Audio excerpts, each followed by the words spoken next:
Okay, I'm in the book of Hosea. Now, Hosea was a prophet in the northern kingdoms of Israel.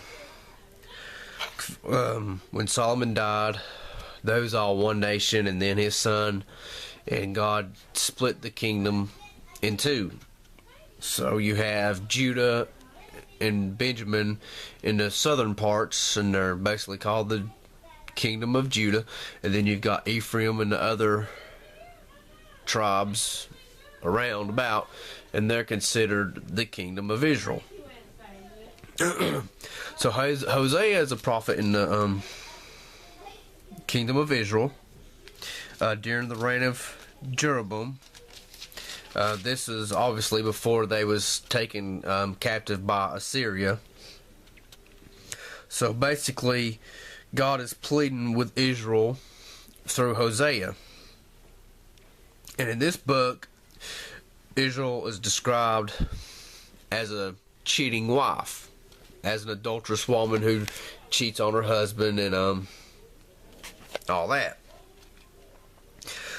So basically, God uses Hosea in a way as an example for his relationship with Israel and Judah. It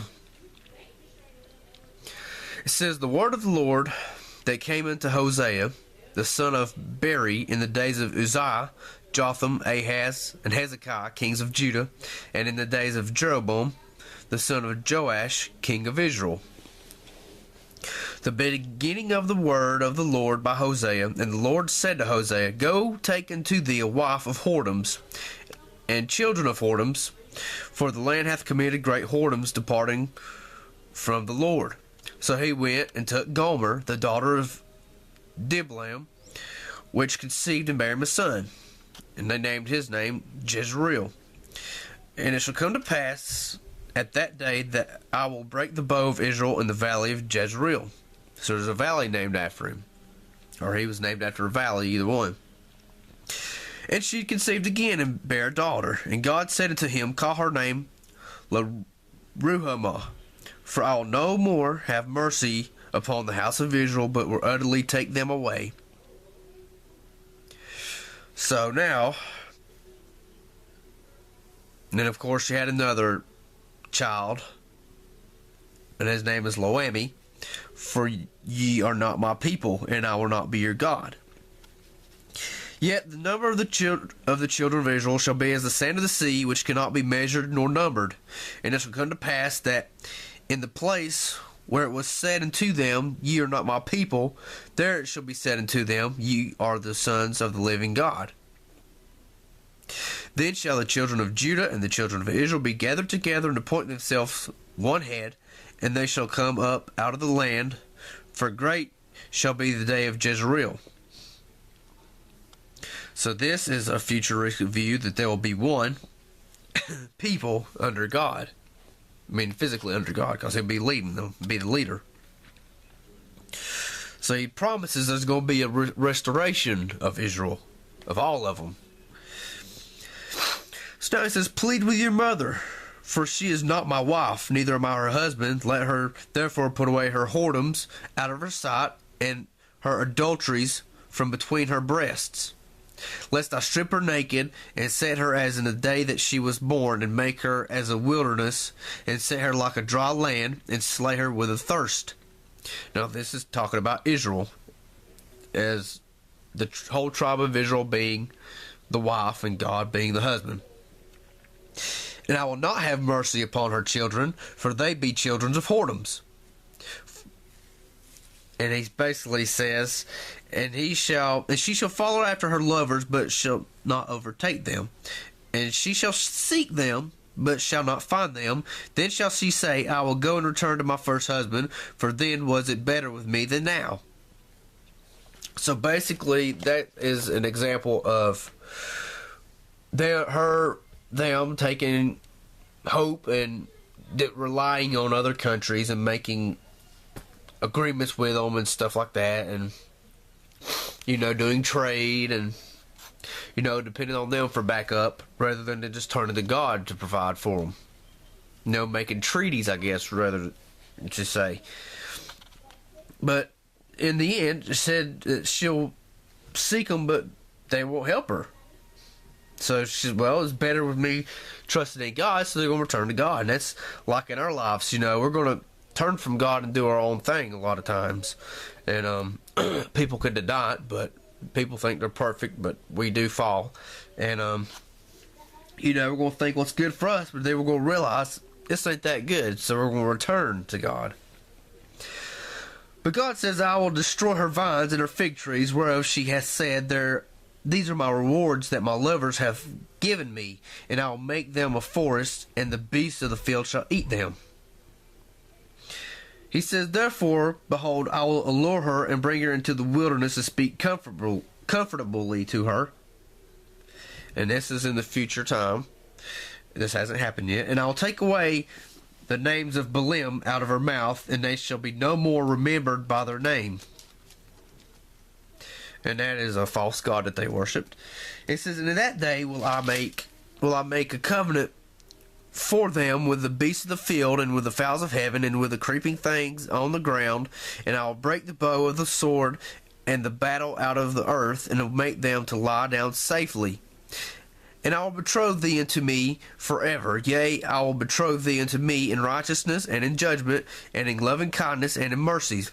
I will even betroth thee unto me in faithfulness, and thou shalt know the Lord. Now, this hasn't happened yet, but this is coming in our future. Then said the Lord unto me, go yet, love a woman beloved of her friend, yet an adulteress according to the love of the Lord toward the children of Israel, who look to other gods and love flagons of wine. So I bought her to me for 15 pieces of silver, and for an homer of barley, and half a homer of barley.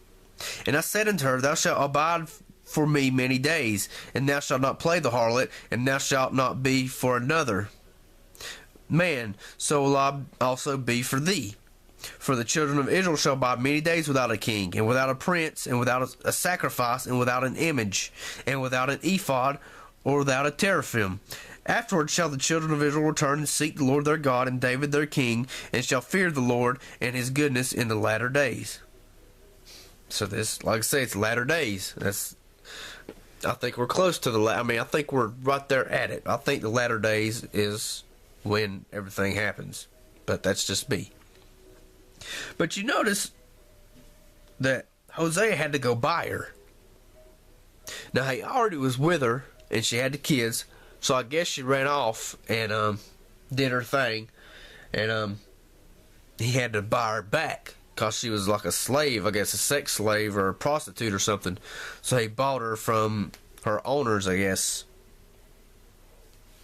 But, because, he went and he married her, he took her, and he had the kids by her, or she had the kids with him and stuff and all that, and they was a family, and then all of a sudden in this chapter he's purchasing her for 15 pieces of silver and a homer and a half of barley. So she was on the auction block being sold, and he bought her back after she left him. It's like us, God bought us. Jesus Christ bought us with his blood. He paid the price because we're on an auction block fixing to be sold out to destruction. And, he redeemed us with his blood so that we may not face destruction. So it's up to us to turn to him and to call for him, and he'll buy, he paid the price. It says, hear the word of the Lord, ye children of Israel, for the Lord hath controversy with the inhabitants of the land, because there is no truth, no mercy, nor knowledge of God in the land. By swearing and lying, and killing and stealing, and committing adultery, they break out, and blood toucheth blood. So this is towards Israel. Therefore shalt thou fall in the day, and the prophets also shall fall with thee in the night, and I will destroy thy mother. As they were increased, so they sinned against me. Therefore will I change their glory into shame. So he's telling them that they're going to be judged by God for turning from him. And the way that he did that was by the Syrians coming, destroying the cities, and taking them over the land and sending them to captivity.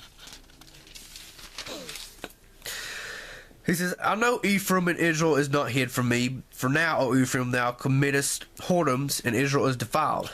Now, Ephraim is one of the largest tribes in the northern kingdom, so I guess they're like kind of the head, and the other ones are just mingled in with them. They will not frame their doings to turn unto their God, for the spirit of whoredoms is in the midst of them, and they have not known the Lord. And the pride of Israel doth testify to his face, therefore shall Israel and Ephraim fall in their iniquity, Judah also shall fall with them, which Judah fell with them later on by the hand of Babylon. They shall go with their flocks and with their herds to seek the Lord, for they shall not find him. He hath withdrawn himself from them. And that is the position that they're in today. They're not really seeking the Lord right now. I mean, they did back then when they was being in captivity, but he had his mind set, and they couldn't reason with God because he turned from them, and he had his mind set for their sins and their transgressions.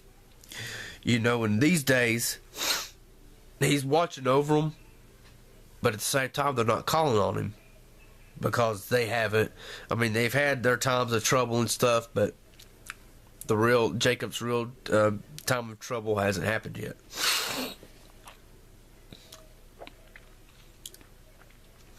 They have dealt treacherously against the Lord, for they have begotten strange children. Now shall a month devour them with their portions. Ephraim shall be desolate in the days of rebuke among the tribes of Israel. Have I made known that which shall surely be? The princes of Judah, like them that remove the bound, therefore I will pour out my wrath upon them like water. So he's prophesying about Israel and Judah's destruction. For I will be unto Ephraim as a lion, and as a young lion to the house of Judah. Even I will tear and go away, and I will take away, and none shall rescue him. I will go and return to my place till they acknowledge their offense and seek my face. In their affliction they will seek me early. After 2 days will he revive us, and the third day he will raise us up, and we shall live in his sight. So this, I believe they're in the second day, and the third day is coming. I have seen a horrible thing in the house of Israel. There is whoredom of Ephraim, Israel is defiled. When I would have healed Israel, then the iniquity of Ephraim was discovered, and the wickedness of Samaria, for they commit falsehood, and the thief cometh in, and the troop of robbers spoileth without. And they consider not in their hearts that I remember all their wickedness. Now their own doings have beset them about, they are before my face.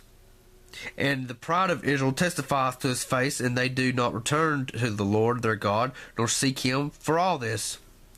When they shall go, I will spread my net upon them. I will bring them down as the fowls of the heaven. I will chastise them as their congregation hath heard. Woe unto them, for they have fled from me. Destruction unto them, because they have transgressed against me. Though I have redeemed them, they have spoken lies against me. Get that, he's redeemed them, and they've spoken lies against him. That mean he brought them out of Egypt.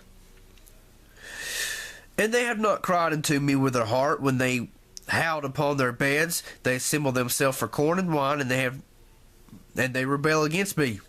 They return, but not to the Most High. They are like a deceitful bow. Their princes shall fall by the sword for the rage of their tongue. This shall their derision in the land of Egypt. Set the trumpet to thy mouth. He shall come as an eagle against the house of the Lord, because they have transgressed my covenant and trespassed against my law. They have set up kings, but not by me. They have made princes, and I knew it not. Of their silver and their gold have they made them idols, that they may be cut off. For they have sown the wind, and shall reap the whirlwind. It hath no stalk. The bud shall yield no meal, if so be it yield.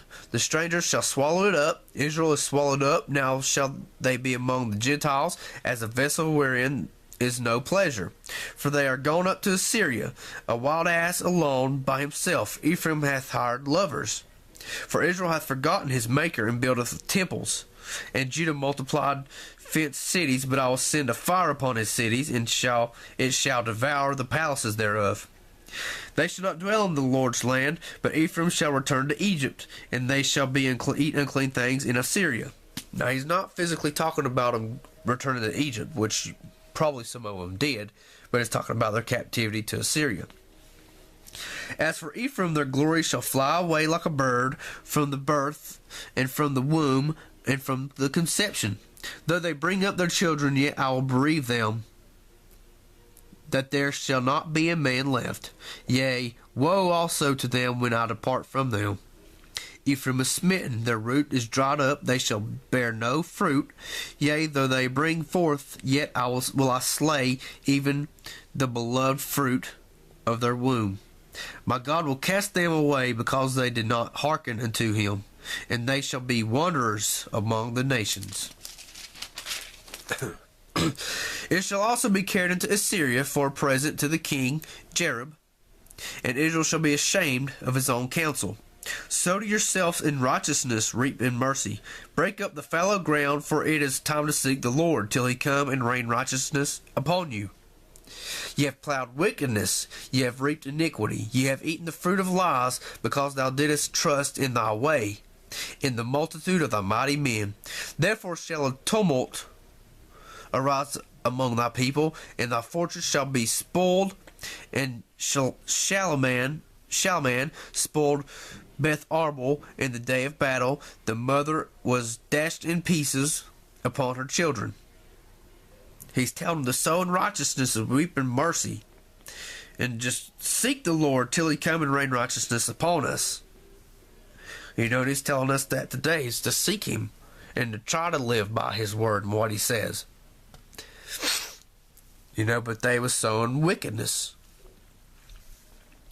When Israel was a child, then I loved him, and called him my son out of Egypt. As they called them, so they went from them. They sacrificed unto Baalim, and burnt incense to graven images.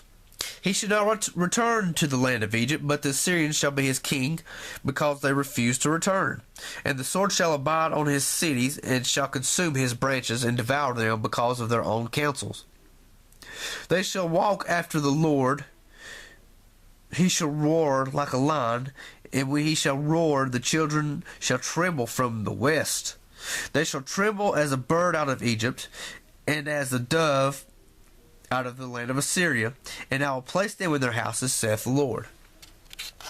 So here he is talking about sending them away, but then gathering them up. And this gathering has not happened yet for the children of Israel. You know, because I never did see where they came out of captivity from the land of Assyria. All they seen was the ones of the tribe of Judah whenever they came out of Babylon by the Persians. But I didn't see anything about the children of Israel, because I seen where they set some of the priests there and other people dwelt in the land to teach them to fear the Lord, so the animals wouldn't eat them up and devour them. So, you know, you got people that's an Israelite around the modern day Israel, and they're probably fighting against them, thinking that they're something else when they're really not.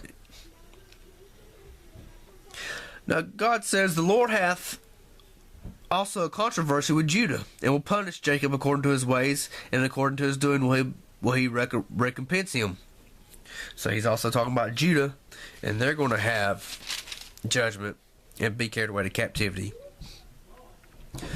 Now, back to Ephraim, he says, and now they sin more and more, and have made them molten images of their silver, and idols according to their own understanding, all of it the work of the craftsmen. They say of them, let the men that sacrifice kiss the calves. Therefore they shall be as the morning cloud, and as an early dew that passeth away, and the chaff that is driven from the whirlwind out of the floor, and as the smoke out of the chimney. Yet I am the Lord thy God from the land of Egypt, and thou shalt know no God but me, for there is no Savior beside me. I'll meet him as the bear that is bereaving of her whelps, and will rend the call of their heart, and there will I devour them like a lion, the wild beast shall tear them. O Israel, thou hast destroyed thyself, but in me is thine help. I will be thy king, where is any other that may save thee in all thy cities? And thy judges of whom thou saidst, give me a king and a prince,